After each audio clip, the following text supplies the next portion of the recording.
చూడటానికి ఇద్దరం ఒకేలా ఉంటాం కానీ మా వాడిని నేనేమనాలో నాకు అర్థం కావట్లేదు. బేసికల్లీ మా వాడు ఆనిముత్యమో స్వాతిముత్యం అనాలో తెలియదు నాకు. ఎందుకంటే వాడొక సైలెంట్ కిల్లర్ అనమాట. అసలు ఎవరిని పట్టించుకోడు, వాడి పని ఏందో వాడు చూసుకుంటాడు. ఒకవేళ వాడిని ఎవడన్నా ఎగతాళి చేస్తే ఇక వాళ్ళు ఉన్న రాక్షసుడు బయటకు వస్తాడనమాట.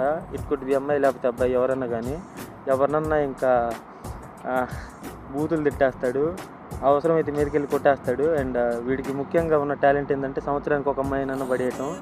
అండ్ ఒక అన్నతమ్ములు ఉన్నారంటే బేసికల్లీ చిన్నోడే కన్నింగ్ అయి ఉంటాడు. కానీ అప్పుడప్పుడు అనిపిస్తుంది నాకు, నేనే సైలెంట్, నేను మంచోడిని, మా ఓడు కన్నింగ్ అన్నట్టుగా అనిపిస్తుంది నాకు. ఎందుకు అర్థం కాదు. వీడి శాస్త్రాలన్నీ అంతే ఉంటాయి. ఉన్నప్పుడు సైలెంట్గా భలే ఉంటాడు, కానీ అప్పుడప్పుడు ఎందుకో అమ్మాయిని గదిలిస్తాడు, సైలెంట్గా ఉంటాడు, చేసే పనులన్నీ చేస్తూ ఉంటాడు. చేయాల్సింది నా మీద చేస్తాడు అప్పుడప్పుడు. మా వాడికి చెప్పాల్సింది ఏంటంటే happy birthday my dear brother and many more birthdays to come.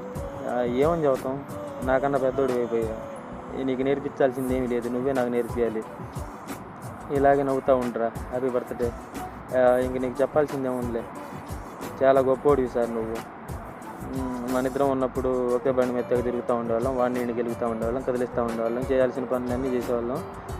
లంగా పనులనే చెప్పాలి, చిన్న చిన్న పనులు కానీ కావు అవి. అందరూ ఒక ఎత్తు అయితే నేను మా అన్న ఒక ఎత్తు మా ఊళ్ళో. ఎందుకంటే ఎవరితో సంబంధం లేకుండా మా దారిని మేము పోతూ ఉంటాం. కదిలిస్తే మా వాడు ఎక్కేస్తాడు మీదకి. అసలు ఎలా ఎక్కుతాడంటే ఇక అది ఎక్స్పెక్ట్ చేసుకో.